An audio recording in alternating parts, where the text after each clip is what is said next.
Moi, tu travailles, pas de problème. T'es pas là, pas de problème. Tu veux pas faire ça, pas de problème. Moi, je vais le faire. Et ce que j'ai compris en thérapie, parce qu'on me l'a pas dit, il me l'a pas dit, mais j'ai été obligée d'aller chercher mes propres réponses. À un moment donné, ils m'ont dit, tu sais, Nancy, ton autonomie puis ton indépendance, ton ex-mari peut l'avoir perçu comme de l'indifférence. Puis là, j'ai fait, oh. J'étais assez travaillé pour mon autonomie puis mon indépendance. À un moment donné, toi aussi, il faut que tu sortes ton portefeuille quand on va au restaurant.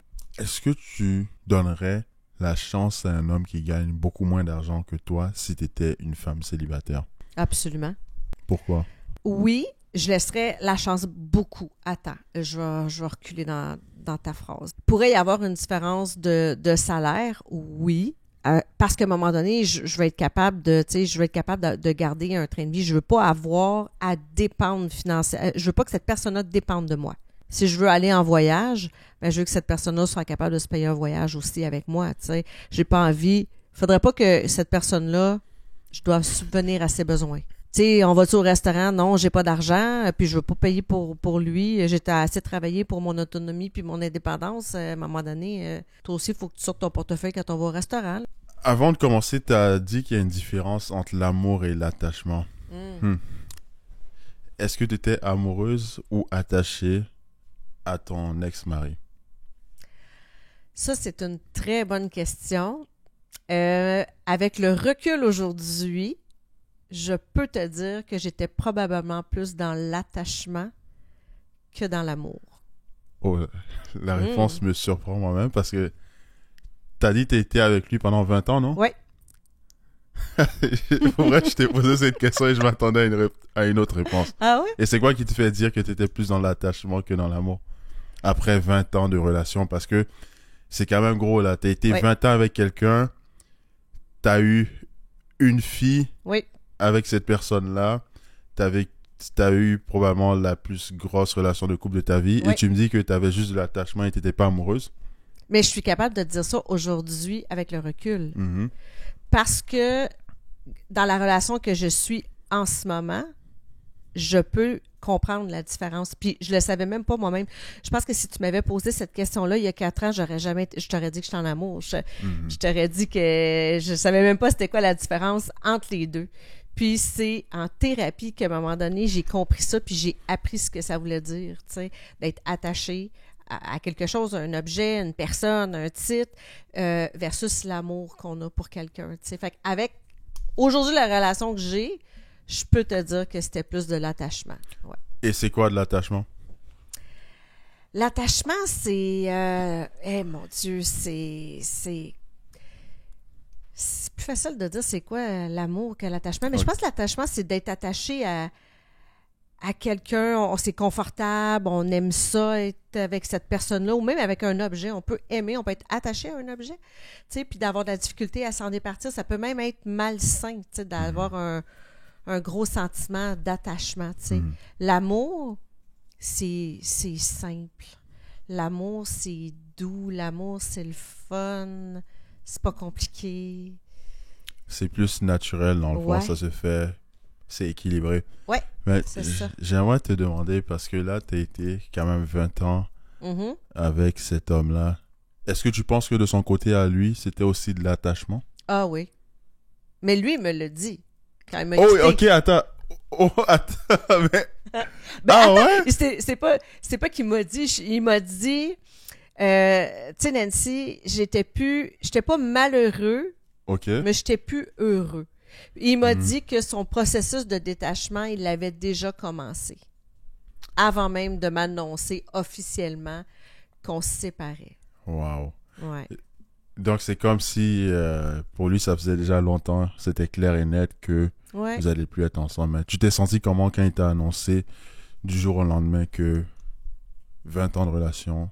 c'est fini. J'y croyais pas. Complètement déboussolée parce que dans ma tête à moi, tu sais, je l'ai pas vu venir. Tu sais, puis moi, j'ai été élevée. En fait, c'est quoi ce truc, je l'ai pas vu venir? Parce que c'est difficile parce que tu as été avec cette personne-là pendant longtemps. Ouais.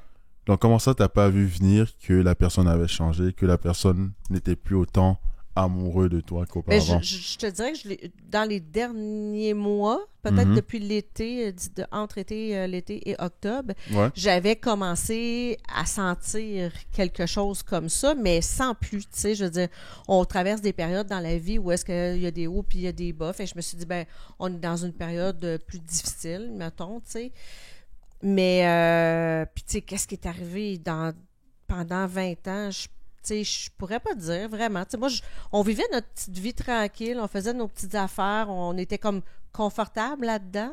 Et puis, à un moment donné, ça s'est arrivé. Puis, tu sais, je veux dire, il n'y avait pas d'indice. On m'a pas, tu sais, on s'est pas dit ça va là. pas. Fait qu'il faudrait qu'on aille consulter, faire une thérapie de couple, parler ouvertement de ce qui allait pas. J'ai pas eu ça. Cette Je l'ai pas vu opportunité. venir. Fait que pour moi, quand c'est arrivé. C'est quoi qui t'a fait le plus mal quand ton ex-mari t'a dit que c'était fini? De ne pas avoir eu de chance avant. C'était un non-retour, là. C'était catégorique.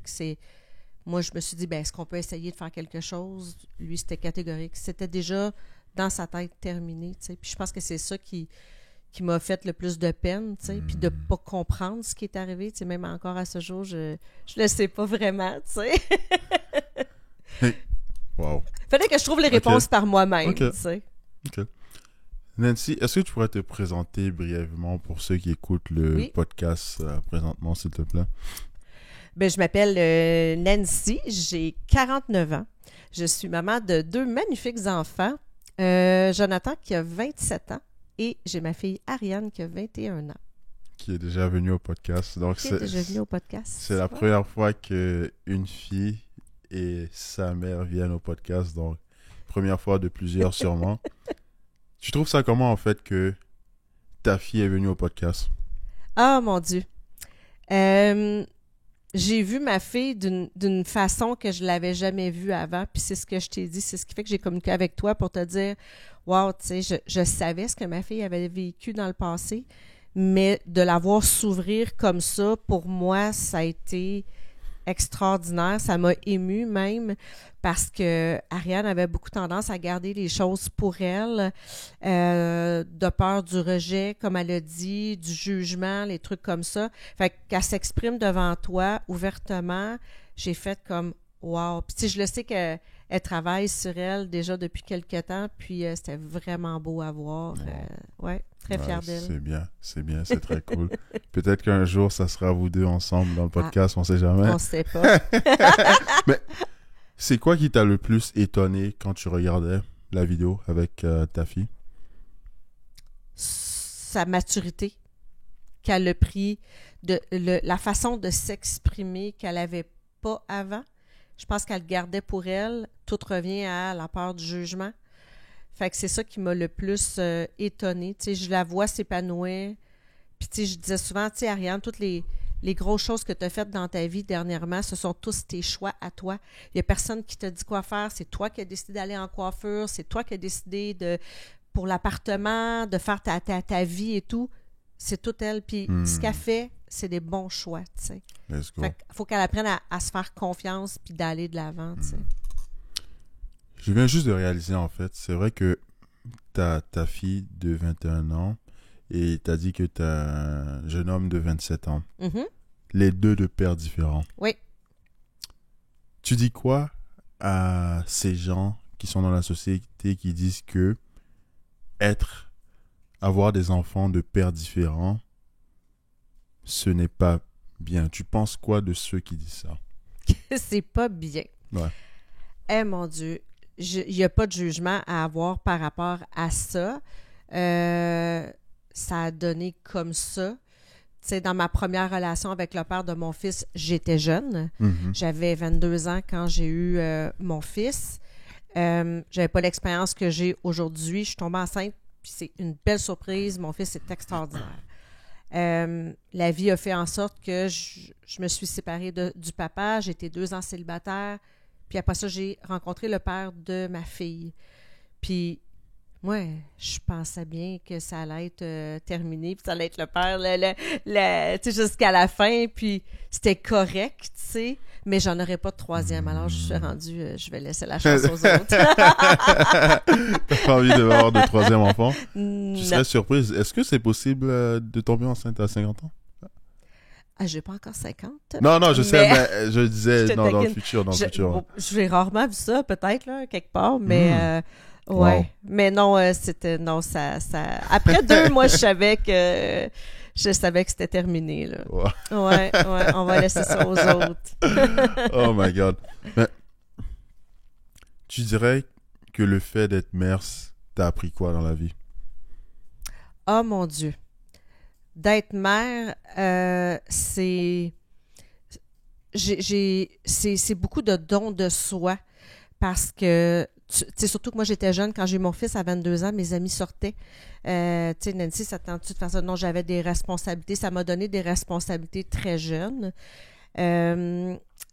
Puis j'ai aimé ça, tu sais, avoir mes enfants jeunes. Ariane, j'avais 28 ans quand je l'ai eu. Mais c'est une grande responsabilité. On s'est privé de beaucoup de choses. Puis, tu sais, c'est pour ça qu'en vieillissant, après, on se dit, ben, quand les enfants vont être plus vieux, on va en profiter, tu sais. Puis ça a été un élément qui m'a dérangée dans la séparation parce que je me disais, notre bébé avait 18 ans, on pouvait en profiter. Puis là, pouf, maintenant qu'on arrive au bout pour en profiter, ça sera pas ça. Oh my God. C'est ça. En fait, est-ce que t'as senti qu'on a profité de toi, en fait? Dans quel sens tu veux dire profiter de moi? Parce que tu dis que quand elle aura 18 ans, on va en profiter. Est-ce que tu as senti que ton ex-mari a profité de toi d'une manière ou d'une autre? Dans le sens que, genre, t'as été avec tout ce temps-là, peut-être t'as fait des sacrifices et tout. Et quand il est le temps de profiter, non, toi, tu profites pas. Non, je pense pas que c'était planifié comme ça. Non, je pense pas ça. Non, je pense pas. Tu me crées un doute. Non, c'est pas vrai. Non. C'est vrai. Non, je pense pas vraiment. Tu disais que ta séparation, tu l'as vécue très difficilement sur le plan psychologique, émotionnel et même quelque peu physique. Oui. Pourquoi ça a été aussi difficile? Parce que je ne m'y attendais pas du tout. Tu sais, du jour au lendemain, c'est quasiment... Ça peut avoir l'air bizarre, mais tu sais, je peux pas... J'ai jamais perdu... J'ai perdu mon père, là, qui est décédé d'une maladie, mais de perdre quelqu'un subitement, ça m'est jamais arrivé, quelqu'un de proche. Toucher du bois, là. Puis ce moment-là, ce jour-là où où mon ex-mari m'a dit « c'est terminé », ça a été pour moi comme si on venait de m'annoncer le décès de... On dirait que tout s'écroulait, tu sais. Puis pourquoi la question de l'attachement, je veux revenir là-dessus parce qu'elle est bonne en tabarouette, ta question. Quand je me suis séparée, là, quand tout ça est arrivé, sais-tu à quoi j'ai pensé dans tout ça? C'est qu'est-ce que j'allais perdre. Là, dans ma tête, je me disais, OK, je perds mon mari, je perds ce qui va venir, tu sais, les plans de retraite qu'on s'était faits, je vais perdre ma maison, il va falloir la vendre, je vais perdre mon chalet, il va falloir le vendre, mon train de vie. C'était tout du matériel. Tu comprends? Puis, j'étais attachée à ça. Hey, mon chalet, là, je l'aimais sur le bord d'un lac, là, je l'aimais, tu sais. Tu comprends? Fait que là, j'avais l'impression que j'allais tout perdre. C'était pas l'amour. Tu sais, je pense qu'on était rendu là, tu sais, à pu avoir cet amour-là. Fait que ça a été difficile pour moi. Puis, tu sais, j'ai racheté ma maison, je l'ai gardée. Ça va. Mais j'étais allée en thérapie pour apprendre à me détacher, pour apprendre Et le jour où j'ai vendu le chalet, Ben, là, j'avais un beau chalet, puis je l'aimais, là. Je l'aimais, mon chalet, je te jure, OK? Quand j'ai mis la clé dans la porte, là, ma thérapie était faite, puis j'étais bonne, là. J'ai mis la clé dans la porte, puis j'ai pas regardé le lac. Je suis remontée, je suis partie de face, et j'ai jamais regardé le lac. J'ai jamais je suis jamais retournée à cet endroit-là pour aller voir de quoi ça avait l'air. Moi, quand c'est fini, c'est fini. Puis de se détacher, là, ben c'est ça. Ça m'a fait de la peine, mais après, c'est terminé.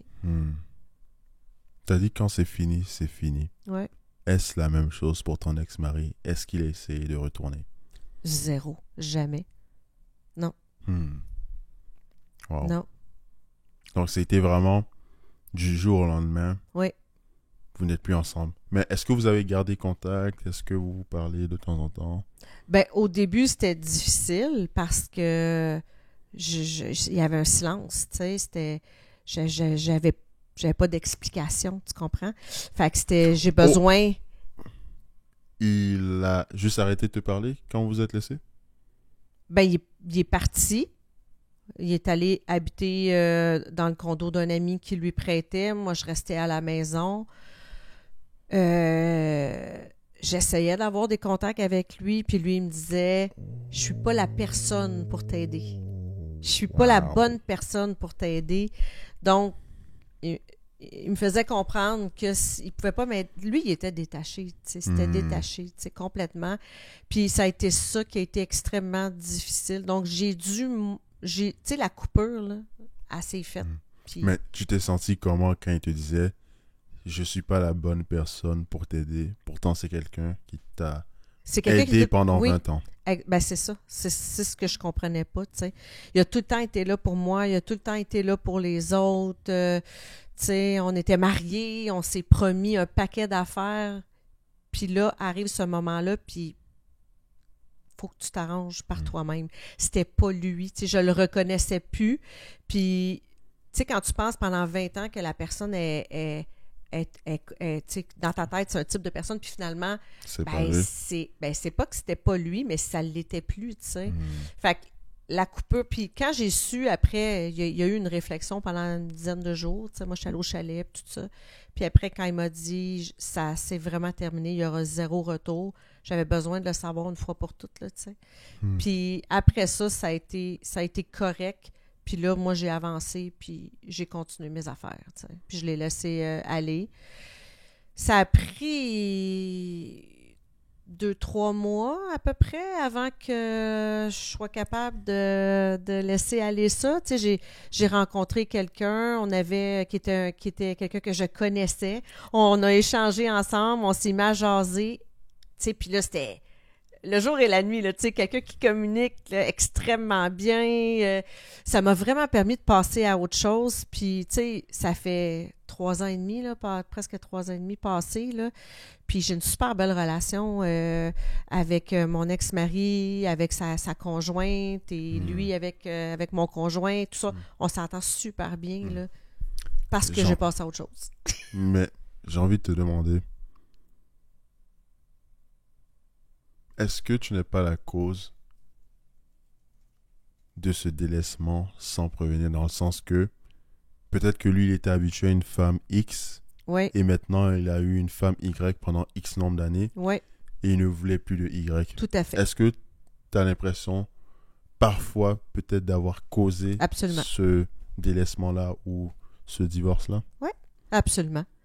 À 100%. Tu sais... C'est quoi t'as fait pour que... Ouais, je vais t'expliquer ça. Ouais. C'est que de base, moi, je suis quelqu'un d'autonome puis d'indépendante. Tu sais, je suis une fille avec un caractère fort. Tu sais, je veux dire, j'ai élevé mon fils pendant 2 ans tout seul. Je me suis toujours organisée dans la vie. J'ai un travail où est-ce que c'est moi qui prends des décisions puis, tu sais, j'ai de la drive, tu sais. Puis, à un moment donné, son travail à lui faisait en sorte qu'il était souvent à l'extérieur. Tu sais, il travaillait beaucoup, faisait beaucoup d'heures. Fait que moi, j'étais habituée à son absence. J'étais habituée, moi, tu travailles, pas de problème. T'es pas là, pas de problème. Tu veux pas faire ça, pas de problème, moi, je vais le faire. Et ce que j'ai compris en thérapie, parce qu'on me l'a pas dit, il me l'a pas dit, mais j'ai été obligée d'aller chercher mes propres réponses. À un moment donné, ils m'ont dit, tu sais, Nancy, les personnes qui sont autonome et indépendante, c'est ton autonomie puis ton indépendance, ton ex-mari peut l'avoir perçu comme de l'indifférence. Puis là, j'ai fait « Oh!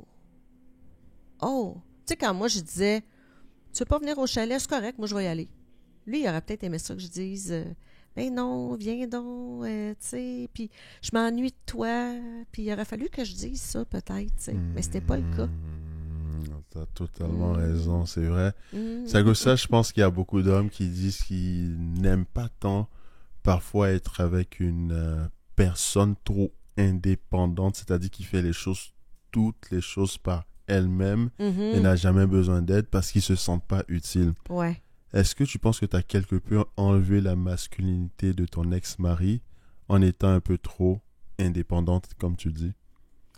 La masculinité, je suis pas sûre. C'est-tu sa confiance en lui, peut-être, qui était ébranlée parce que, tu sais, comme tu dis, l'homme, c'est le pourvoyeur, c'est le chasseur, c'est lui qui est là pour, tu sais, souvenir aux besoins de sa famille, de ses enfants. Peut-être que, tu sais, je sais pas parce que je n'ai pas eu cette conversation-là avec lui, mais est-ce que ça se peut? Oui. Mais pourtant, dans la relation que je suis en ce moment, il n'y a aucun besoin. Là, c'est complètement différent. Là. Au contraire, tu sais, mon chum actuellement, je veux dire, il me laisse faire ce que je veux, il me laisse prendre la place que j'ai besoin de prendre. Puis j'ai jamais été autant amoureuse de quelqu'un, j'ai jamais autant partagé de beaux moments. Puis je m'ennuie quand je suis pas là. Mais ça n'arrivait pas avant, tu sais. Wow. Qu'est-ce que tu penses ton ex-mari peut penser du fait que tu ressentais seulement de l'attachement pour lui après 20 ans? Pourtant, tu as rencontré un homme, tu as fait quelques petites années et tu dis que tu es amoureuse de lui. Ouais. Tu penses qu'il peut ressentir quoi par rapport à ça? Je le sais pas, tu sais, comment, tu sais, j'ai été amoureuse de mon mari, bien sûr, tu sais, je veux dire, mais c'est pas la même relation. C'est vraiment particulier. Puis ça fait 3 ans, là, tu sais, que j'étais avec lui, tu sais, puis je sais pas comment dire ça. Mais je sais. Je sais pas qu'est-ce qu'il dirait, mais je peux te dire que moi, en ce moment, je me sens vraiment... Il n'y a pas un matin, il n'y a pas un soir où on se colle pas, puis qu'on s'embrasse pas, puis qu'on va se donner des compliments, qu'on va se souhaiter bonne journée, puis qu'est-ce que tu as fait dans ta journée. Je m'intéresse à lui, il s'intéresse à moi. Wow. Il me donne la place, j'y donne de la place. J'adore. Là, je constate que on a beaucoup parlé, mais on a aussi beaucoup parlé de ton ex-mari. Il va être content. J'ai envie de te demander pourquoi il prend autant de place dans ta vie. Parce qu'il a pris beaucoup de place dans ma vie, tu sais. C'est quelqu'un d'extrêmement généreux qui est là beaucoup pour les autres. Puis il est rentré dans ma vie à un moment où j'avais besoin de sécurité, tu sais. Puis c'est quelqu'un qui dégage beaucoup la sécurité, tu sais. C'est dans son métier aussi de prendre soin des autres puis de protéger les autres. Fait qu'il est rentré dans un moment de ma vie où j'avais besoin de ça. Puis c'est un bon ami, tu sais. Je veux dire, j'apprécie aujourd'hui. Je suis mal pris demain matin, il est là, tu sais. Puis, non, pour vrai. Mais attends. Parce que je sais, oui, t'as 49 ans et tout, mais même les jeunes et tout, il y a plein de gens qui ne toléraient pas que l'ex soit dans les parages. Ton chum, copain actuel, il voit ça comment que tu as une excellente relation avec ton ex. C'est mon bout, les deux. Moi, j'aime sa blonde à mon ex, puis je pense que c'est réciproque. Puis on est allé déménager notre fille dernièrement. On était les 4 ensemble. À la fête d'Ariane à ses 21 ans, ils sont venus au camping. On a fêté ensemble. J'ai une plus belle relation d'amitié avec mon ex-mari aujourd'hui que j'ai eu en relation de couple, tu sais. Ah ouais? Ouais. Wow. C'est bien. Ouais. C'est bien, au moins ça a l'air d'avoir bien transitionné. Absolument, ben oui. Est-ce que tu dirais que... En fait, j'aimerais te demander, tu penses quoi de l'amitié entre hommes et femmes? Je suppose que dans ta jeunesse, tu as eu beaucoup d'amis hommes. Est-ce que tu trouves que à 49 ans, l'amitié homme-femme, c'est quoi ta vision de l'amitié homme-femme à 49 ans?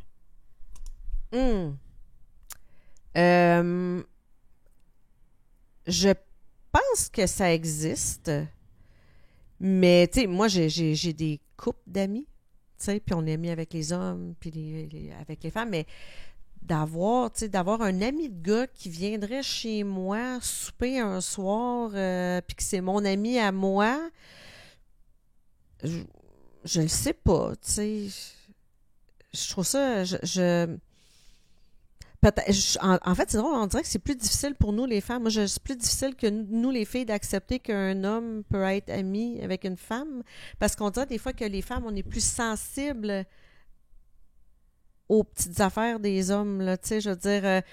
Puis, tu sais, moi, j'ai eu des amis célibataires, là, tu sais, puis ils venaient à la maison, puis, tu sais, à un moment donné, je me suis questionnée à savoir si mes amis pouvaient être intéressés à mon ex-mari, tu sais, parce qu'il était tellement fin, il était tellement avenant, puis mes amis me disaient « Ah, j'aimerais ça d'en avoir un comme le tien, tu sais. » Puis là, j'étais comme « OK, ouais, mais c'est parce que c'est le mien, tu sais. » Puis j'ai même des amis à un moment donné qui m'ont dit « Nancy, arrête de mettre sur Facebook que tu as un chum extraordinaire, là. Il y a des filles qui vont être jalouses, puis ils pourraient tenter de, tu sais. » Mais attends, mais j'ai l'impression que les gens qui disent des choses comme ça, c'est parce que eux-mêmes ils pensent.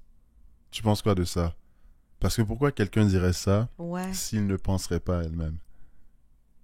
Là, tu me fais penser à la personne qui me l'a déjà dit, mais elle est très, très en amour avec son mari, puis c'est possessive de son mari, fait que c'est peut-être son petit côté de jalousie en dedans d'elle qui aurait dit, tu sais, fais attention, tu sais, c'est ça, là, tu sais. Intéressant, intéressant. Et juste par curiosité, en fait, j'ai dit qu'on a trop parlé de ton ex-mari, donc on va pivoter, en fait. Mais on parle de la relation avec mon ex-mari, Ben. Ouais, c'est vrai, c'est vrai. On a le droit. C'est vrai. On parle pas de lui, on parle de la relation. Maintenant que tu as 49 ans et t'approches bientôt la cinquantaine, est-ce que tu dirais que ta vie amoureuse a été un accomplissement ou un échec dans sa globalité? Moi, Ben, dans n'importe quelle situation de ma vie, là, personnelle, professionnelle, tout ce que je vis, bon ou mauvais, est là pour m'apprendre quelque chose puis me faire grandir. La relation que j'ai eue avec le père de mon fils, qui a duré 6-7 ans, même si ça a été très difficile, ça m'a appris quelque chose. Les 20 ans que j'ai été avec mon mari, ça m'a appris quelque chose. Tu sais, moi, je me dis, la vie, c'est comme un livre avec différents chapitres. Il y a des beaux chapitres, puis il y a des moins bons chapitres, mais c'est rare que tu as un livre puis qu'il n'y en a pas de chapitre. Tu comprends ce que je veux dire? Fait que, puis chaque personne qui arrive dans ta vie, puis c'est ce que j'essaie d'enseigner à mes enfants, chaque fois qu'il arrive quelque chose, il arrive de quoi? Tu es en maudit, il arrive une situation au travail, professionnel, amical, il y a quelque chose à retenir de ça. Fait que te dire que de refaire la même vie que j'ai là, depuis des années, je le referai. Parce que je ne serais pas qui je suis aujourd'hui. Tu as totalement raison avec ça. Et tu viens de me faire penser à quelque chose, en fait. Comme tu as eu 2 très grandes relations et avec une grande relation présentement, du premier père, du père de ton fils au père de ta fille, c'est combien de temps d'écart avant d'être en couple de célibat? Entre mon fils et ma fille, ça a été 2 ans. De célibat? Oui. Ok, donc tu es tombée vraiment très vite, comme tu disais, enceinte du père de Ariane, alors? Oui. Très, très vite. Quelques mois après. Puis ça, c'était planifié, par exemple, pas la première grossesse. Et entre ma dernière relation et celle-là, il s'est écroulé 3 mois entre les deux. Attends. Hey, je suis la première surprise là, que ce soit arrivé vite de même. Là. Après 20 ans de relation, en 3 mois, t'as un nouveau homme. Ouais. Il a pris ça comment? Mon ex-mari? Ouais. Ben, il y avait déjà quelqu'un.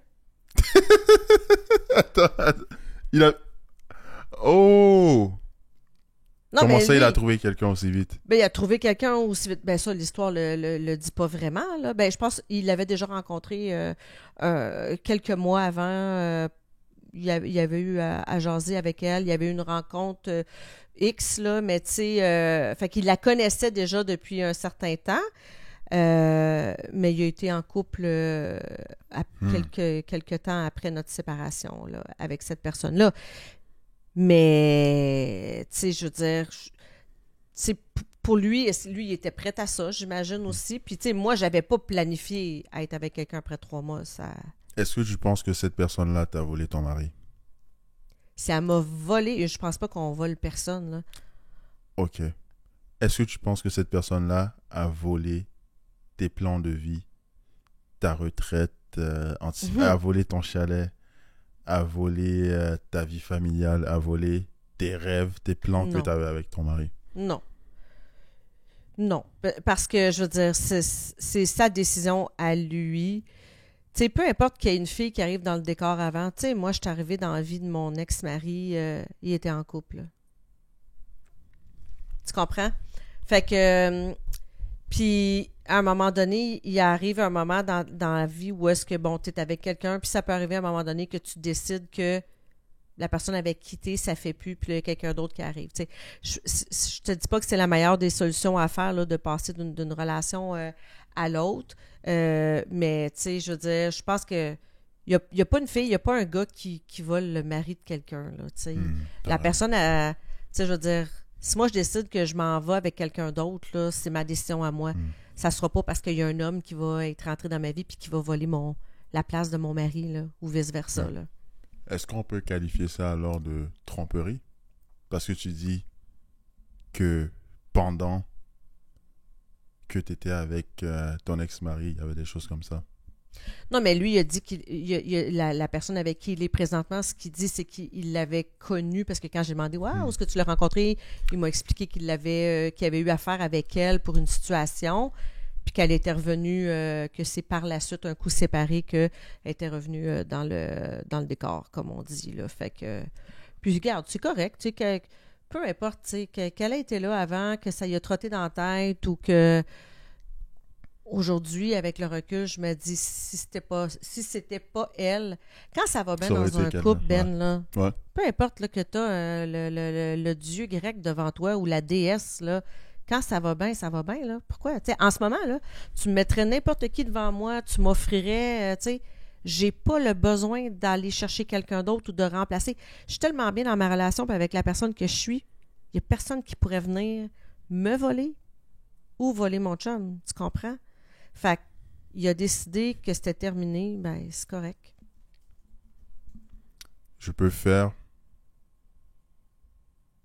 J'aime faire en fait des objections dans ce podcast-là parce que parfois je veux donner l'avis aussi des certains spectateurs qui aiment défier. On pourrait quasiment dire aussi que pendant que tu étais avec ton ex-mari, tu te sentais bien, tu n'aurais jamais cédé à aucune tentation et tu pensais que lui aussi, il n'aurait jamais cédé à aucune tentation ou que vous ne serez jamais laissés. Pourtant, c'est arrivé. Ouais. Pourquoi tu es certaine maintenant? Que je suis certaine de? Que c'est parfait, que ta relation actuelle est bonne. Comment je sais que ma relation actuelle, elle est bonne? Ben parce que en 3 ans, depuis que je suis avec mon copain, c'est la communication que j'ai. C'est... Ah, mon Dieu!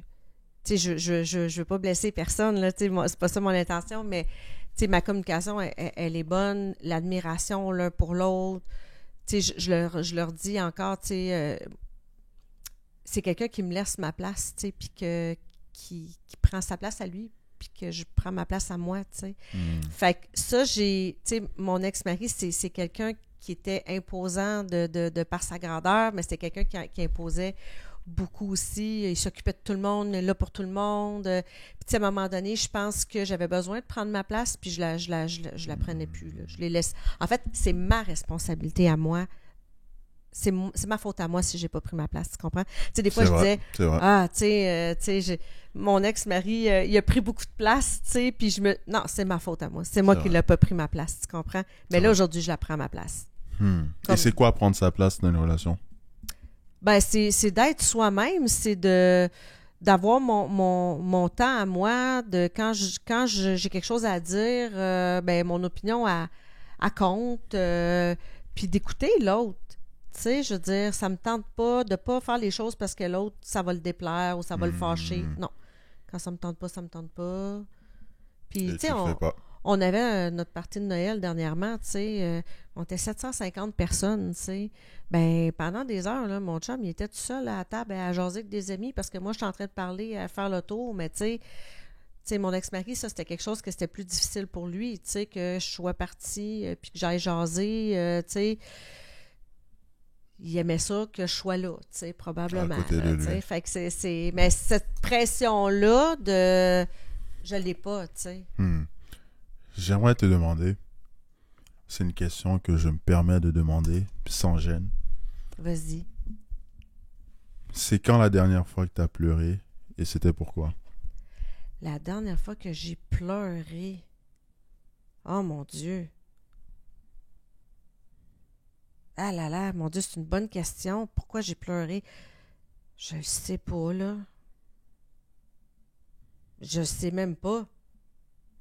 Hey, c'est une bonne question. Hey, mon Dieu, il faut que je remonte loin, là. Quand est-ce que j'ai pleuré? Si j'ai pleuré, là, des fois, là, c'est que à 49, là, j'approche la préménopause, là. OK? Fait que les hormones, c'est pas super, là. Fait que ça se peut que j'ai pleuré parce que j'étais fatiguée. Ça, des fois, ça arrive que je me rends jusqu'au bout, là. Puis là, je suis fatiguée, là, puis j'ai besoin de me reposer, là. Il est peut-être arrivé un événement, puis ça m'a dépassé, puis des fois, je fais comme, là, je suis tannée, puis je pleure. Puis je me couche, puis ça passe. Ok, pleurer de fatigue. Pleurer de okay. fatigue. Ouais, c'est plus d'émotivité. Ça va être émotif plus que de la peine. J'ai pas de peine, là, ça va bien. Tu te sens épuisé dans la vie? Non. Des fois, là, je suis fatiguée, mais j'ai appris à mettre mes limites, chose que je faisais pas avant. Mais aujourd'hui, j'apprends à mettre mes limites, j'apprends à dire non.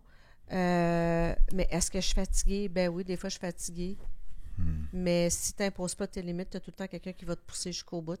Wow. Puis, c'est ça. Je pense que ça serait ça. Apprendre à mettre mes limites depuis plusieurs années. Hein. Quand on parlait tantôt, en fait, tu étais surpris des relations que les jeunes ont présentement. Ouais. Des relations de couple qu'ils ont présentement. Et tu étais choqué du fait que les jeunes faisaient ce qu'on appelle des fréquentations. C'est quoi une fréquentation? Une fréquentation, c'est une espèce de zone pas claire, là, que, tu sais, tu te fréquentes, vous avez de l'intimité ensemble, d'accord, vous avez de l'intimité ensemble, vous avez des petits mots doux, vous vous appelez par des petits mots doux, mais vous n'êtes pas officiellement en couple. Puis là, à un moment donné, il y a un stade de... À un moment donné, oups, c'est pas nécessairement exclusif. Oups, à un moment donné, on arrive dans une exclusivité, mais on n'est encore pas un couple. Fait que ça, j'ai de la difficulté un petit peu à comprendre pourquoi. Puis là, certains me diraient, pourquoi il faut mettre un titre là-dessus? Pourquoi il faut mettre un titre? T'es-tu en couple? T'es-tu en frec? T'es en quoi? Pourquoi il faut mettre un titre là-dessus? C'est pas important. On apprend à se connaître. Mais ça prend combien de temps, Ben? Apprendre à connaître quelqu'un? Moi, je suis pas dans ce type de relation-là. Okay. Dans le sens que moi, c'est soit sérieux ou soit on n'est rien. Il n'y a pas de... On est en fréquentation, je sais pas quoi.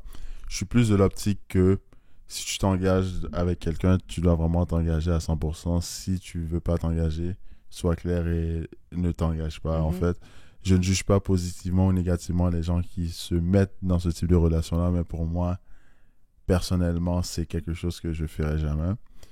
Mais c'est une peur d'engagement, tu penses que certains jeunes ont aujourd'hui? Par rapport à ça? Ouais. De mon avis, je pense parfois aussi, c'est plus peut-être des gens qui ont été blessés, mais aussi plus des gens qui désirent explorer un peu plus, dans le sens qu'ils sont pas encore assez sérieux, parfois, j'ai l'impression, pour se mettre à 100% dans une relation X ou Y. Mais parfois, les gens peuvent avoir des motifs que je ne sais pas, je suis pas omniscient, dans le sens que je peux pas tout savoir, mais de mon expérience personnelle, j'ai l'impression que c'est la plupart du temps des gens qui sont pas prêts à s'engager à 100%. Mais ça fait des... Moi, je trouve que c'est insécurisant comme relation parce que le fait de ne pas avoir un statut clair, si tu veux, c'est comme si tu n'es pas vraiment en couple. Donc, est-ce qu'il y a l'exclusivité? Est-ce qu'il n'y a pas l'exclusivité? Puis moi, personnellement, je ne serais pas capable de vivre dans une relation où on est ensemble ou on n'est pas ensemble. C'est vrai que c'est dur. Ça doit être dur, en fait, d'être là-dedans, en fait. Ouais. C'est vrai que ça doit être très dur. Est-ce que, mais je suppose que tu te mettrais jamais dans une relation comme ça? Jamais. Hmm. Ça a pris à peu près 1 mois de fréquentation officielle avant que j'annonce à mes enfants que j'avais rencontré quelqu'un. Tu sais, parce que c'était important pour moi. Tu sais, c'est normal au début, tu fais une couple de dates. Tu sais, moi, j'ai daté un petit peu là, avant de, tu sais, mais je le savais. Date 1, date 2, je le savais que ça fonctionnerait pas, tu comprends? Mais après ça, ça a pris 1 mois là, de se voir quand même assez régulièrement, d'échanger. Tu sais, oui, je comprends que c'est normal qu'il faut voir si on va fitter avec l'autre personne, mais c'est prendre des mois et des mois, c'est vrai que c'est plus compliqué, là. Ouais. Mais j'aimerais te demander, c'était comment être célibataire pendant ce bref moment à 49 ans? Sur L'horreur. le plan... L'horreur? L'horreur. Moi, j'ai des amis qui ont mon âge, puis ça fait 5-6 ans qu'ils sont célibataires, puis tout le monde me disait « Hey, tu sais, moi, là, Facebook rencontre, Tinder, puis c'était swipe à gauche, swipe à droite, un moment donné, tu sais, puis là, un moment donné, j'avais été sur Facebook rencontre, puis j'avais mis ma catégorie d'âge, tu sais. Moi, j'avais mis mes vraies photos, là, pas des photos photoshopées ou quand j'avais 37, là. Non, j'ai mis mes photos, mes affaires, ma vraie face, tout ça. Puis j'avais marqué, tu sais, ça fait 3 ans, j'avais 46 ans, fait que je me disais, ben je veux rencontrer des gars, mettons, j'étais wild, je me disais entre 40 et 55, tu sais. J'avais du 64, j'avais du 32 ans qui m'écrivait, tu sais, c'était comme... Puis là, je me disais, sérieusement, là, je suis vraiment pris dans ce monde de fou, là. Je pense, ça, j'ai pleuré de me dire, je peux pas croire que je vais être pognée toute seule. À 46 ans, tu sais, voyons donc, j'ai tous des colons qui avaient là-dessus, puis mes amis qui me disaient, Nancy, ça fait 5 ans que c'est les mêmes gars qui roulent sur les réseaux sociaux, c'est tout le temps les mêmes colons qui reviennent, tu sais, puis là, j'étais comme, oh my God, puis là, je me disais, moi, je suis une bonne fille, puis je suis célibataire, je peux pas croire qu'il y a pas des bons gars qui viennent d'être célibataires, puis qui viennent, tu sais, qui sont libres sur le marché, moi, mais c'est pas là que j'ai trouvé, hein. On va se le dire. Wow. Ouais. Mais c'est vrai qu'à partir d'un certain âge, les options sont plus réduites dans le sens que la plupart du temps, les bonnes personnes sont déjà en couple. Les personnes assez bonnes pour être en couple sont déjà en couple. Donc, c'est plus difficile. Oui, mais tu sais, c'est quoi, je m'accrochais, je me disais, moi, je suis une bonne personne. Donc, puis mon mari a décidé que j'étais pas la bonne personne pour lui, tu sais. Puis aujourd'hui, avec le recul, je comprends qu'on était plus fait pour être ensemble. Il a trouvé sa personne, puis moi, j'ai trouvé ma personne. Puis tu sais, ça va arriver des fois qu'il y en a d'autres bonnes personnes, qui sont juste pas avec les bonnes. La bonne personne pour elle. C'est pas la bonne paire, tu sais. Fait qu'il faut pas désespérer puis penser qu'il y a juste des colons puis des colonnes sur les internets. Est-ce que tu crois au fait qu'on peut avoir un amour d'une vie? Ah oui. Ben, si tu tombes dessus ou dans le début de ta relation, pourquoi pas? Tu sais, moi, je crois que c'est possible. Mais avec le recul aujourd'hui, tu sais, puis c'est le titre, c'est beaucoup les sujets de tes podcasts, c'est la communication. Puis je pense que l'élément clé dans une relation de couple, c'est la communication. Quand on est fâché, quand on est content. Moi, je verbalise tout, tu sais, je veux dire. Puis, il faut aussi apprendre, tu sais, moi, des fois, quand je suis en maudit, là, puis là, je vais dire à mon chum, j'ai besoin, on prend du recul, là. Tu sais, je m'en vais en haut, là, m'aller frotter, faire du ménage, parle-moi pas. Tu sais, moi, j'ai besoin de décanter, mais il respecte ça, tu sais. Puis lui, de son côté... Ben lui, quand il y a de quoi, lui, il faut qu'il règle ça, puis tout ça, tu sais. Puis des fois, j'ai dit, tu sais, le go puis le no-go, là. Moi, j'étais en no-go, tu peux pas venir me voir, tu peux pas venir me parler. Laisse-moi descendre mon émotion, puis après ça, on va jaser. Mais faut jaser. Je t'écoute depuis tantôt et je pense que quelque chose m'est venu à la tête de mon analyse de nos conversations et tout. J'ai l'impression que tu es une femme quelque peu autoritaire dans le sens que tu dis hey, c'est comme ça, c'est comme ça, c'est comme ça. Dans le sens que genre t'as l'air très ferme en relation, c'est-à-dire que j'ai l'impression en tout cas que t'es plus ou moins très direct avec ton copain actuel. Est-ce que ça peut créer quelques frictions dans le sens que tu dis c'est comme ça, genre? C'est tellement drôle que tu dises ça parce que Ah, tu m'as bien saisi. Puis là, c'est drôle dans tes yeux, là. Moi, j'observe beaucoup tes yeux, ont grandi comme ça. Pour vrai, je suis quelqu'un de direct, tu sais. Et autoritaire, c'est un mot qui est dur, on dirait, à entendre, mais est-ce que je suis quelqu'un moi, j'ai beaucoup d'initiatives, tu sais, puis, OK, t'as-tu fait, puis c'est drôle parce que mon ex-mari est quelqu'un de comme ça, d'autoritaire aussi, fait que je pense que c'est ce qui faisait qu'à un moment donné, tu sais, quand je disais de quoi, il le prenait comme un reproche, puis si moi je disais de quoi, et vice-versa, tu sais. Mon chum, actuellement, là, quand, mettons, je suis autoritaire sur quelque chose, ou bien je dis Hey chérie, tu sais, t'as-tu fait telle affaire, non?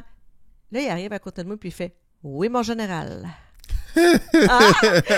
Oui, je te jure. Ou des fois, là, puis là, il niaise, puis il a le don de virer ça de bord. Tu sais, lui, il s'en fait pas avec ça, que je sois comme ça, tu sais. Puis lui, de son côté, quand il y a de quoi, lui avec, il est bang, bang, bang, bang, tu sais, puis ça roule. Moi, je m'entends bien avec ça. Uh-huh. Mais de mon caractère, comme tu viens de dire, là, que j'ai tendance à l'aider beaucoup, lui, il n'y a aucun problème avec ça.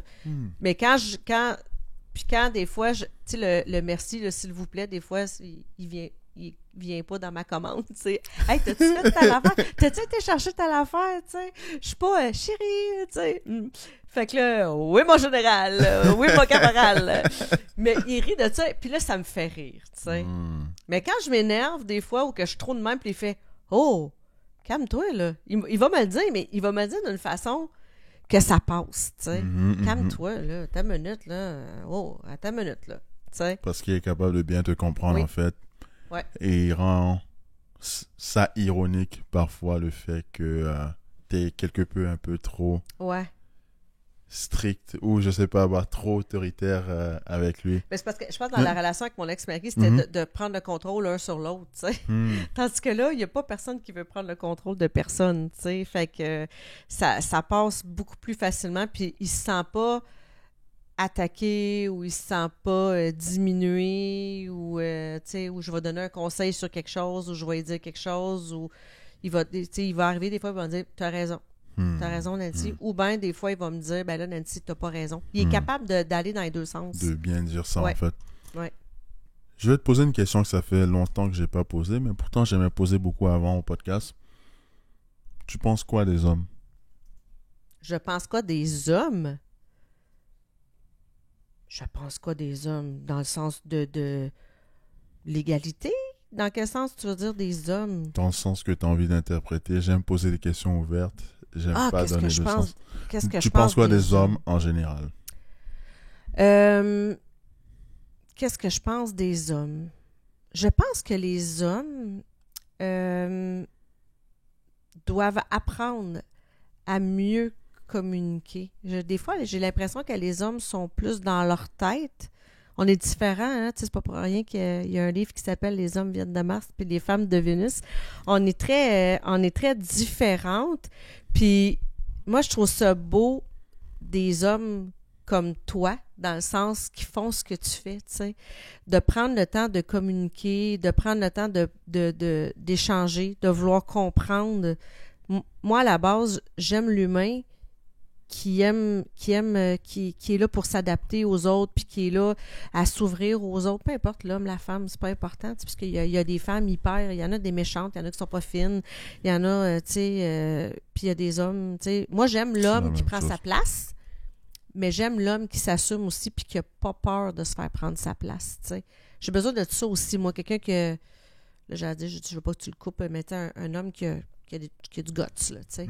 J'ai besoin de ça, pas un mou, là, qui va tout faire qu'est-ce que j'ai dit de faire, même si j'ai du caractère.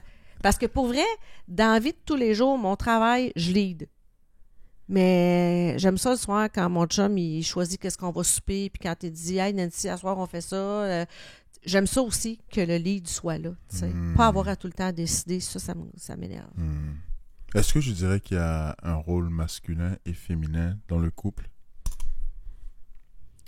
Qui a un rôle masculin et féminin. Dans le sens... moi, j'ai les deux dans moi. Personnellement, moi, j'ai un côté homme, j'ai mon côté femme. J'aime, tu sais, j'ai besoin d'avoir ma sensualité, mon côté femme, là, tu sais. Puis l'homme alpha, des fois, je le sors. Puis j'aime aussi que l'homme ait ça. Tu sais, mon chum, c'est lui qui va faire la barbecue, c'est lui qui va faire des affaires d'homme, mais il fait la vaisselle aussi avec moi, puis il fait le lavage, puis il y a un côté sensible que j'aime beaucoup, mais il y a un côté aussi où il peut s'assumer, puis qu'il n'a pas peur. Donc, tu es d'accord avec le fait que il y a des rôles femmes et hommes dans le couple, hommes et femmes? Rôle. Ouais. Ouais. Chacun son petit bout. Je peux dire ça. Tu penses quoi des gens qui diraient que ça fait pas de sens? Tout le monde peut faire ce qu'il veut. On peut être dans une relation où c'est totalement inversé, ou que ça peut être des rôles totalement inconventionnels, que c'est pas obligé de tous les couples ne sont pas obligés de tous se ressembler, que tu as une pensée un peu trop arriériste de attribuer un rôle femme et homme dans la relation au lieu de fluide. J'ai des amis de filles qui ont des très grandes carrières, qu'ils gagnent plus que leur mari, que c'est le mari qui a pris le congé de paternité, qui reste à la maison, qui fait les tâches traditionnellement données aux femmes comme à l'époque, tu sais. Puis ça leur convient très bien. Puis j'ai des amis qui ont été mamans au foyer, à la maison, à s'occuper des enfants, à faire le lavage, que le mari travaille, qui rapporte l'argent, et ils vivent très bien avec ça, tu sais. Fait que je pense pas je pense que si toi, t'es à l'aise là-dedans, si le couple est à l'aise là-dedans, je vois pas de problème avec ça. Inconvénient, hein? Ben non, absolument pas. Faut juste être bien là-dedans. Parlons d'argent. Est-ce que tu donnerais la chance à un homme qui gagne beaucoup moins d'argent que toi si tu étais une femme célibataire? Absolument. Absolument. Pourquoi? Ben oui, je laisserais la chance beaucoup. Attends, je vais reculer dans ta phrase. Beaucoup. Il pourrait y avoir une différence de salaire, oui. Parce qu'à un moment donné, je vais être capable de garder un train de vie. Je veux pas avoir à dépendre financièrement. Je veux pas que cette personne-là dépende de moi. Si je veux aller en voyage, ben je veux que cette personne-là soit capable de se payer un voyage aussi avec moi. Tu sais, j'ai pas envie. Faudrait pas que cette personne-là, je doive subvenir à ses besoins. C'est-tu plus clair, mais... Ouais.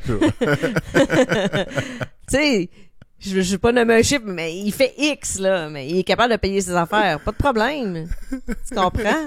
J'ai l'impression que toujours les réponses par rapport à cette question, c'est la même chose. Oui, mais non, mais oui, mais non, mais non. Mais non, mais ça dépend. Tu sais, c'est parce que ça dépend, là. Je veux dire, tu sais, je gagne bien ma vie, là. Fait que je veux dire, je veux quand même pas que, tu sais, je vais pas te dire, mais tu sais, c'est sûr qu'il y a quelqu'un qui fait le tiers de mon salaire, ça se peut qu'il y ait de la misère à, tu sais, on va-tu au restaurant? Non, j'ai pas d'argent, puis je veux pas payer pour lui. J'ai assez travaillé pour mon autonomie puis mon indépendance. À un moment donné, toi aussi, il faut que tu sortes ton portefeuille quand on va au restaurant. Là. Je veux dire, c'est... Oh. Non, mais je veux dire, je veux pas tout le temps payer. C'est ça que je veux dire. J'ai pas de problème, là, mais je veux dire, non, faut que la personne ait assez d'argent pour subvenir à ses propres besoins. Disons ça comme ça. Mais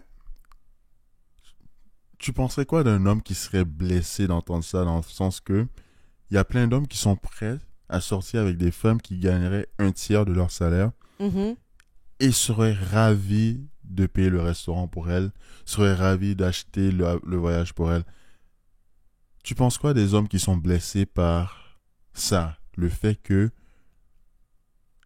une grosse partie des femmes ne seraient pas prêtes à faire ce que tu viens de dire, payer le restaurant pour l'homme s'il gagne pas assez d'argent, ou payer le voyage pour l'homme s'il gagne pas assez d'argent, ou même ne serait-ce que se mettre en couple avec un homme qui gagne pas assez d'argent?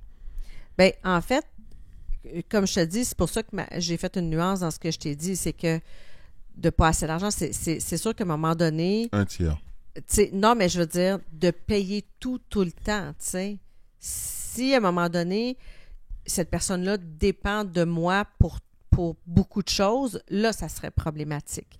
Mais de dire que je vais contribuer plus, tu sais, justement, à un voyage ou, tu sais, des grands restaurants, si moi je veux y aller, je vais l'assumer, là.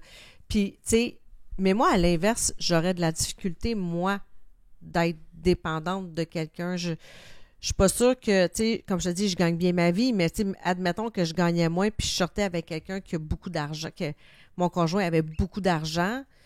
Comment moi je me sentirais que cette personne-là, on dirait que ça brimerait mon indépendance. Je me sentirais dépendre de cette personne-là, tu sais. C'est pour ça que ce que je dis à mes enfants aussi, tu sais, puis c'est de... Puis surtout à ma fille, on dirait que ça arrive plus avec les filles, de ton autonomie, là, puis ton indépendance, c'est ça qui va te faire prendre les bonnes décisions dans la vie, tu sais. Le fait, moi, d'avoir pu... tu sais, si j'avais eu le tiers là, de revenus de mon ex-mari, là, ben j'aurais pas pu racheter la maison. Est-ce que j'aurais pu garder la voiture? Est-ce que j'aurais pu... tu sais, puis je serais peut-être restée dans une relation qui me convenait pas uniquement parce que financièrement, j'avais pas les moyens de me séparer, tu sais. Wow. Fait que ça, pour moi, tu sais, ma fille, là, elle s'est séparée il y a pas tellement longtemps, puis elle a parti d'un appartement où elle a downsizé son appartement. Elle n'est pas revenue à la maison, là, tu sais, je veux dire... puis, tu sais, oui, ça va peut-être te coûter plus cher par mois, tu vas en mettre, tu sais, ça va te coûter plus de dépenses, mais garde ton autonomie, tu sais. Parlons d'autonomie. Votre fille qui est venue au podcast, ta fille qui est venue au podcast, je l'ai trouvée très, très autonome à un âge très jeune. Pourquoi, selon toi, elle désirait être aussi autonome si vite? Ben, en fait, elle a eu besoin d'aller chercher son autonomie, tu sais, comme j'expliquais. Papa, il était très, très, très, très, très présent pour elle. Puis, il y avait quelque chose, papa était là, maman était là, tu sais. Puis, depuis notre séparation, je pense que la relation entre papa et la fille aussi est mieux parce que là, on dirait que elle se fait confiance, tu sais. Puis elle a appris, elle avait plus le choix, là. Tu sais, papa n'était pas là, puis à un moment donné, là, maman a refait sa vie, fait que là, t'as pas le choix, là, tu sais. Puis elle est allée en appartement, puis elle a appris à gérer ses affaires, puis elle a pas eu le choix, là, tu sais.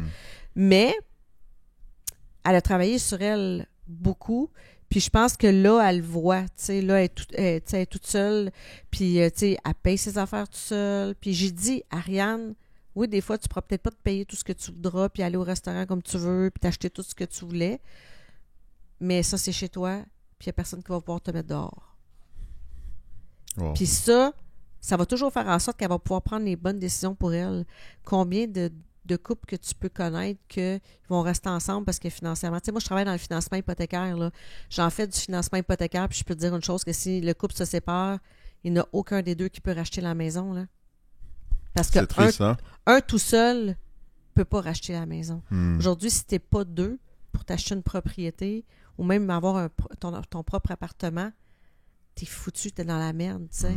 Fait que là, tu fais quoi? Tu retournes chez tes parents? Mais c'est vrai, tu m'as dit que tu étais spécialiste dans toutes ces choses hypothécaires-là. Tu penses quoi de la situation hypothécaire au Québec, de la situation résidentielle, c'est-à-dire le prix des maisons, le coût de la vie? Comment ça se déroule un peu dans le domaine présentement? Bien, en fait, il y a, avec la hausse des taux hypothécaires qu'on a eu, ça a été majeur au niveau de la qualification des acheteurs, tu sais, puis le prix des maisons qui ont monté beaucoup. C'est sûr que dans la grande région de Montréal, en anglais, on dit « drive until you qualify », tu sais, dans le fond, tu prends ton auto, puis jusqu'à temps, tu sais, le prix des maisons, là, il diminue. Plus tu t'éloignes, plus le prix des maisons baisse, là, parce que dans le Grand Montréal, aujourd'hui, c'est extrêmement cher s'acheter une propriété, tu sais. Tu n'as rien en bas de 500 000, là. 5 % de mise de fonds minimum, c'est 25 000, tu sais. Mais quand vous êtes dans des appartements un 4,5, un 3,5 qui vous coûte 1 800, 2 000 $ par mois, comment voulez-vous vous ramasser de l'argent? En plus de payer votre loyer, puis vous ramassez des sous pour vous acheter une propriété, tu sais. Là, ce qu'on voit souvent, c'est que, tu sais, on a des parents que eux ont des maisons, des bonnes équités sur les propriétés ou des maisons payées. Il y en a qui veulent voir leur enfant de 25-26 ans partir de la maison, fait qu'ils sortent de l'argent. Ils refinancent la propriété ou mettent ça sur une marge de crédit pour dire, tiens, voici 25 000, va t'acheter un condo. Fait que c'est plus... Puis là, tu sais, il y a eu des assouplissements, puis tout ça. Mais, tu sais, ce que je vois aussi, tu sais, moi, je regarde ma fille, tu sais, des Starbucks à 6-7 $ par jour. Ça va manger chez Moretti. Je vais pas faire de publicité, mais ça va manger dans des grands restaurants. Hey, excuse-moi, là, mais moi, je faisais pas ça, là. C'est vrai, tu... Ouais, vous avez des styles de vie. Les jeunes, aujourd'hui, c'est comme... hey, moi, je sortais d'un petit bar, tu sais, des discothèques, ça coûtait 3 $ l'entrée, puis je prenais une bière, là, une petite... là, vous autres, là, vos soirées, ça vous coûte 100 $, 200 $. Au Yoko Luna et compagnie. Fait que c'est sûr que c'est difficile de se ramasser des sous, là, t'sais. Quand tu gaspilles beaucoup d'argent aussi. Exactement, Là, et ouais. aussi, le coût de la vie est devenu extrêmement cher. Exactement, ouais. C'est quoi ton plus grand regret? Mon plus grand regret. Mon plus grand... Je te l'ai dit tantôt, j'assume tout ce que j'ai vécu. Tout ce que j'ai fait, tout ce que j'ai rencontré, les mauvaises expériences que j'ai faites, je ne les regrette pas parce que j'ai appris de ça. On ne fait pas d'erreurs que des apprentissages. Fait que des regrets, là, j'en ai pas. Alors, c'est quoi ta plus grande déception? Déception? Ma plus grande déception...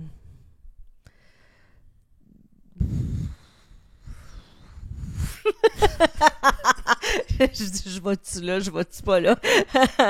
Ma grande déception, c'est de peut-être pas avoir, à ce jour, avoir eu les discussions que j'aurais dû avoir avec mon ex-mari pour essayer de comprendre un peu plus ce qui a motivé ses choix. Ça m'a déçue de ne pas avoir eu... C'est comme si je méritais pas. C'est comme si, après toutes ces années, je méritais pas d'avoir eu ces explications-là. Fait que ça, c'est une déception. Mais pourquoi tu t'empêches d'avoir la discussion? Je t'ordonne d'avoir la discussion. Bof. Ouais. Ça m'a déçue, mais aujourd'hui, je pense que je suis rendue ailleurs là-dedans. Parce qu'à part de ça, tu sais... Puis, tu sais, moi, je suis tout le temps ouverte à apprendre, puis je suis tout le temps ouverte à la discussion, puis à l'écoute, puis, tu sais... Puis moi, je me dis tout le temps, tu sais, même dans les plus grandes affaires, tu sais... Puis c'est drôle parce que mon ex-mari m'a appris ça, d'ailleurs, tu sais, de par son métier qu'il fait. Il travaille comme policier, puis, tu sais, il me disait que, tu sais, t'as des grands criminels, mais, tu sais... puis tu n'es pas un criminel, tu sais, tu n'es... Ils ont des histoires, ces gens-là, ils ont des vécus, tu sais, puis des fois, ils me racontaient le vécu d'une personne, puis ça excuse pas ce qu'il a fait, mais ça explique, tu sais, là. Fait que moi, de savoir que telle personne a été méchante ou que telle personne a eu tel comportement, mais des fois, quand tu sais d'où elle vient, on dirait que ça explique, puis on dirait que ça fait moins mal, tu sais. Ouais, je vois. De savoir la raison du pourquoi d'un tel acte. Ouais. Ça permet toujours de pardonner ou de comprendre un peu plus. Oui, exactement. Cet acte. Excusez-moi. Je pourrais faire une compilation du nombre de fois que j'ai eu à roter pendant le podcast. Moi, c'est juste un rot. Wow. Et là, je vois qu'on a la marque fatidique des 1 heure. C'est rouge. Donc, Nancy, j'aimerais te demander, est-ce que tu aurais un dernier message pour ceux qui écoutent ce podcast-là ou juste quelque chose à dire par rapport à ton expérience ou... Ben, moi, je vous dirais que, honnêtement, tu sais, puis j'ai quand même plusieurs années d'expérience, j'ai vécu toutes sortes d'affaires dans ma vie, puis ce que moi, je dis tout le temps à mes enfants, à mes amis, peu importe ce qui t'arrive, c'est toujours là pour t'apporter quelque chose. Il faut tout le temps que tu vois le côté positif de quelque chose. Puis là, il y en a qui me diraient, explique-moi donc, Nancy, c'est quoi le positif d'avoir perdu un enfant ou d'avoir, tu sais, d'un cancer ou, tu sais... il y a quelque chose tout le temps qui va t'amener là-dedans. Tu sais, ça va t'amener ailleurs, ça va t'amener à grandir. Les pertes d'emploi, il y a quelque chose que ça va t'amener. Puis prends le temps de prendre du recul puis de te dire qu'est-ce que j'ai à apprendre de ça. Puis communiquer. Gardez pas en dedans. Il y a des gens qui s'enlèvent la vie parce qu'ils sont pas capables d'extérioriser. Ils ont des mal de vivre, tout ça. Parlez, exprimez-vous, jasez. Je vais te poser une dernière question. Et je comptais pas, parce que j'y avais pas pensé, mais je me permets encore une fois. Vas-y. Tu disais que ton père était addict à l'alcool, alcoolique. Oui. C'est quoi ta relation avec ton père?